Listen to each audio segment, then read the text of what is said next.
At exactly 3 o'clock in the afternoon, people lining the River Thames stopped what they were doing. Tourists lowered their cameras. Office workers stepped away from their desks. Families gathered along the riverbanks. Everyone was looking in the same direction. Slowly emerging from the eastern stretch of the Thames was a wooden ship that looked as if it had sailed straight out of the 16th century. Towering masts, handcrafted rigging, weathered wooden hull. For a brief moment, modern London seemed to disappear. On July 1, 2026, the NAO Victoria made one of the most unforgettable arrivals the city had seen in years.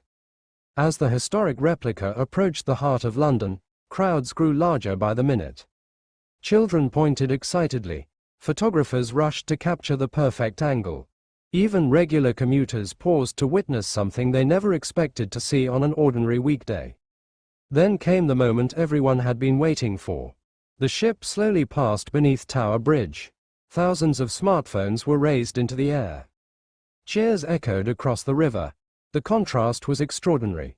One of the world's most recognizable modern landmarks standing above a faithful replica of the ship that completed history's first circumnavigation of the globe more than 5 centuries ago.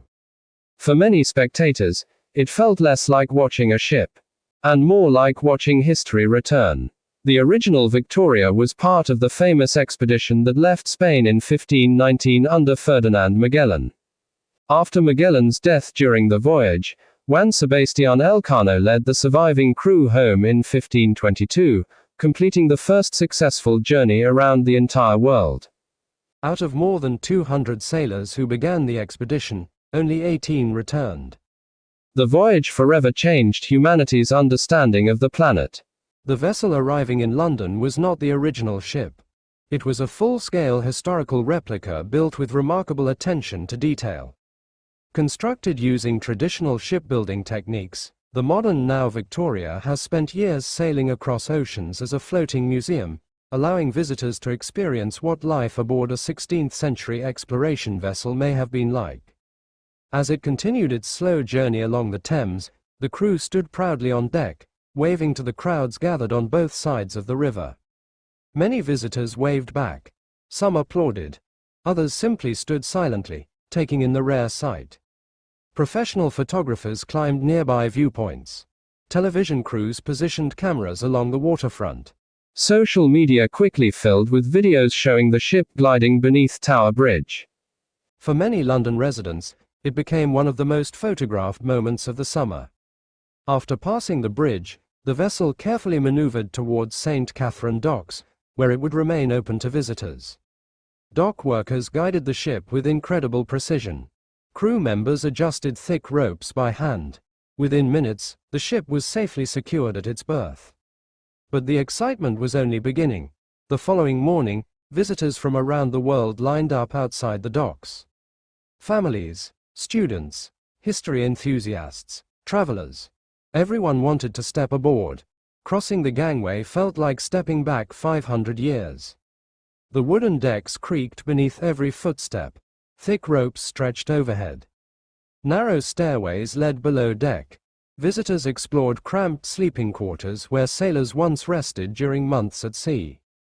The cargo hold revealed how supplies would have been stored during one of history's greatest expeditions.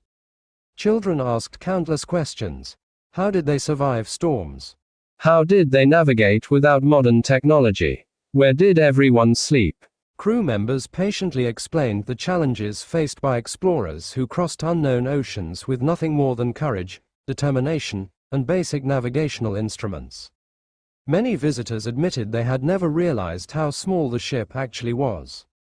Standing inside its confined spaces made him appreciate the incredible determination required to sail around the world more than 5 centuries ago. Outside the docks, local businesses also benefited from the increased number of visitors. Restaurants welcomed extra customers. Hotels reported additional bookings. Tour companies included the historic vessel in their walking routes. For London, the arrival became more than a maritime event.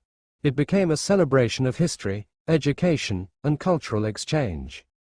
As evening arrived, the setting sun reflected across the Thames while the ship remained peacefully moored beside the city skyline. Ancient craftsmanship stood beside modern architecture. Past and present shared the same horizon.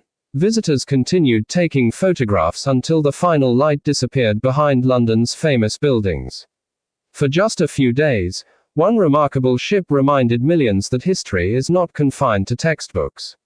Sometimes, it sails directly into the heart of one of the world's greatest cities. Welcome to Satri Vault Network.